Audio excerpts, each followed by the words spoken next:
I want to teach you about overflow behavior. So this is pretty cool if you want to like incorporate some horizontal and vertical scrolling. And I'm going to teach you how to do that really quickly. Now, overflow behavior essentially controls how your users interact with content that extends beyond a device's dimensions, or within the frame's dimensions. I mean, you can use this to replicate scrolling down a lengthy page of content, as well as more advanced like interactions, like scrolling left to right to switch between elements in a slider. You know, you can pan or scroll around in an interactive map. It's really awesome. You can apply the overflow behavior just to the frame, so I'll show what that looks like. I have a frame over here, and there's an overflow behavior, which is really easy to use. Now let's start with just vertical scrolling.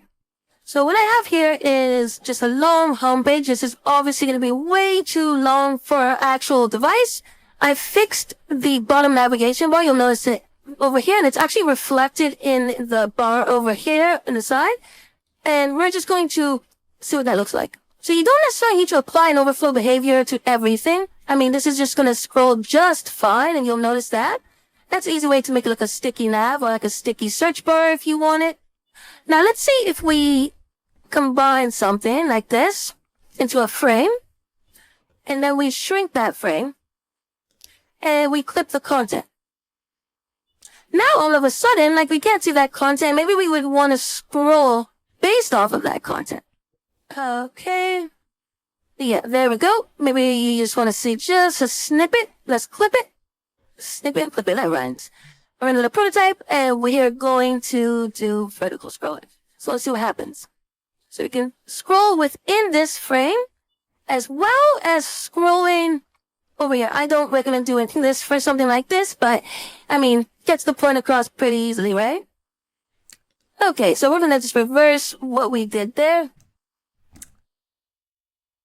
Another way to do it is to actually scroll horizontally. And this is super easy. We just need to ensure that this frame is within, and we need to clip the content. Here we can clip it right there. Perfect. There we go.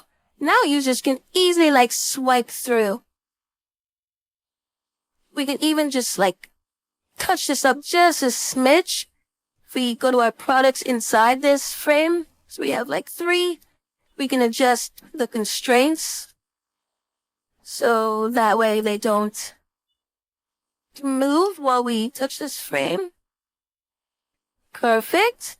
And so when we do swipe, it's going to go off the device. Oh, that is super cool. So, I mean, we can refine this some more, but you can tell that we can just easily simulate that sliding and scrolling without necessarily going to a new page. So super awesome if you want to do something like that.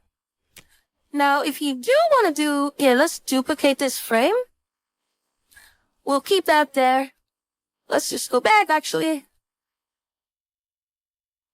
Okay. Let's duplicate this frame. We'll keep that one as our original. And what we're going to do is we're actually going to remove all this. Remove this. And we're going to create like a massive map. Actually, not here. I will show you how to do this. Let's create a frame. And we're going to go to our plugins. I have a great plugin over here called Mapsicle. So I'm going to open it up. And you can just kind of set like any position you want. 500 by 500. So it's definitely big.